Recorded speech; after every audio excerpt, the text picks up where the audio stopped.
A day in my life here in China.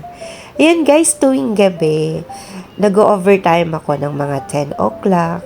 Ito yung nadadaanan ko bago ako makarating sa bahay. Yan, maraming mga nagtitinda ng mga barbecue. Iba't ibang klase ng mga barbecue. Like, binabarbecue pa rin pala nila ang mga gulay. Ayan, tapos iba't ibang meat sa daming pagpipilian, guys. Tapos, mahilig silang kumain bandang mga 10 or 11, nagbabanding ng mga family. May mga upuan dyan na nilalatag nila. Kung minsan din, guys, wala din sila dyan kasi bawal din. May mga pulis din na nagbabawal sa kanila, pinapaalis din. At napapabili din ako minsan. Kaya nagugustuhan ko dyan yung mga sausages nila at saka yung lamb.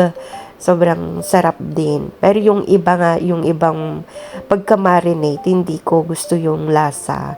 Syempre sa kanila gusto nila iba. Iba yung sa atin, iba yung sa kanila. Eh nakakatuwa naman kapag na medyo nagugutom na ako talaga na galing sa work. Talagang ako din ay napapaupo dyan sa kanilang mga upuan. Hanggang dito na lang guys. Thank you for watching. Bye!